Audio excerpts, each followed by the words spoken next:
In many quarters, there is a desperate need in America today, in America this week,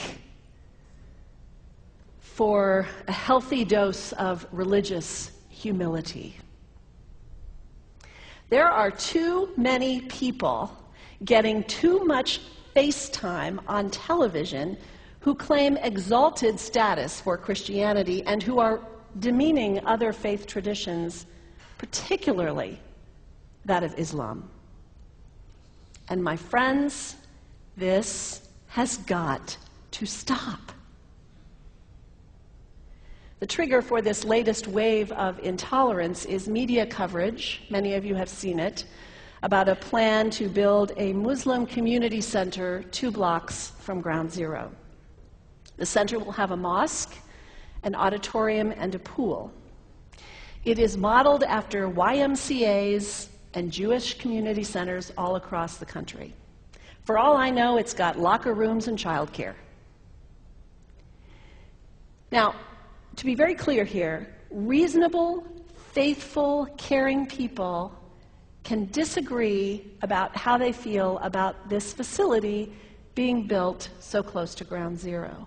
But that does not justify the wave of fear and suspicion that has washed over this country over the last 10 days. The media are now calling this a wave of Islamophobia that is sweeping across America. I saw a story this week on CNN about a minister in Gainesville, Florida, who has declared September 11th of this year Burn the Quran Day. Thank you for your reaction. That was mine. This guy is a minister at a non-denominational church called the Dove World Outreach Center. He said all kinds of disparaging, insulting, inaccurate things about Islam that I'm not going to repeat from this pulpit. His message is about hate and fear, and I can assure you there is nothing in the Gospels, there is nothing in the teaching of Jesus Christ that says anything about burning the holy texts of other traditions. It is not there. The proposed burning of the Quran is obscene. It is not the work of peace. It is not the work of understanding. It is not the work of building bridges. It is insanity. Now, the good news is there are a lot of groups, a lot of churches, even the National Association of Evangelicals, who are condemning this action and urging the church to cancel their event. A conversation about God demands grace and openness, a willingness to learn, to have our own ideas challenged, our convictions questioned. These are the hallmarks of humility. When I was in seminary, I read from someone whose name is lost to me now, when you speak of God, your voice should shake a little. You know, Jesus had no time for religious know-it-alls. He saved some of his harshest criticism for church leaders, for the Pharisees, the religious leaders who were so certain about who was out and who was in, who was holy and unholy, clean and unclean. Jesus was forever taking all this religious certainty and turning it on its head. And we can only imagine what Jesus would have said about Pastor Terry Jones and his Burn the Quran campaign. I think he would say, this has got to stop. Followers of Islam believe that the Quran is a collection of revelations received by the Prophet Muhammad from God about 1400 years ago. They believe that Muhammad was the last of a series of prophets and teachers and messengers that included Adam, Moses, Jesus, Abraham, all names revered by us as well. The word Islam means peaceful surrender to the will of God. The Quran was written at a time when the Muslim people were being driven from their homes, persecuted, and killed.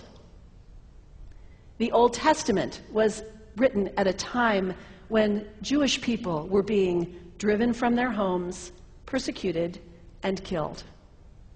And religious scholars will tell you that most holy scriptures have stories of war and violence in them. Throughout history, most faiths have used these texts to justify violence. And if there's anyone in this room at this moment who's thinking that I've got it wrong, after church today, pull out your Bible and look up Psalm 137. And you'll see that our own text has passages that can make us uncomfortable. But also, like the Bible, the predominant message of the Quran is of peace and care and loving God, justice, care for the neighbor, care for the stranger. In the Bible, we have thou shalt not kill. In the Quran, we have whoever kills another, surely he is killing all of humanity. And whoever saves the life of another, surely he saves the lives of all humanity. These are words of peace, words of faith, words that could save the world if we would take them to heart. The second thing you can do the next time someone sends you one of those emails demonizing Islam, delete it. Don't forward it. Don't participate in the stereotyping. Don't give in to your fear. It's okay to be a little afraid. We all have those emotions. Just don't give in to it. Don't sign on for it. Don't focus on this tiny group of extremists who commit acts of violence. Focus on the hundreds of millions of Muslim people in the world who are people of faith, whose priorities and concerns and families are not so different from your own. And third, when you think of Muslim people, think of individuals. Think of the professor at Ohio State. Think of the engineer at Honda. Think of the teacher at the elementary school down the street. When you think of Muslim people, remember those who died on 9/11, not the hijackers. There was only a handful of them. Remember Mohammed Sunhami Hamandi. He was born in Pakistan. He came to the United States as a small child with his parents. He played high school football. He went to college.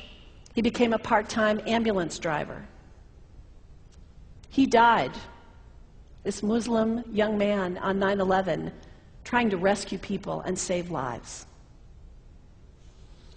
When you think of Muslim people, remember Mohammed Salahuddin Cloudhurry. He was a waiter at Windows on the World, which was at the top of the World Trade Center. He died that day. His wife had their baby 2 days later. When you think of Muslim people, remember Rama Salih. She was a woman, 28 years old. Her neighbors described her as fun and outgoing and generous. And she died on American Airlines Flight 11, 7 months pregnant with her first child. Remember the founder of the Islamic Circle of North America, who worked in the World Trade Center and also died on September 11th. That same group now is giving away tens of thousands of copies of the Quran in response to the campaign about burning the Quran. In the language of their own tradition, they are spreading words of faith and peace and hope.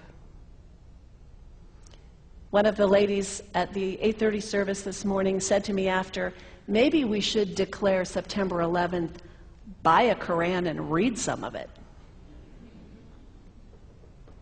It is for us to share our message of love and hope and peace, but let us do it with grace and respect, and above all, humility. God grant us, as individuals, as a nation, as Christians, the humility for this work.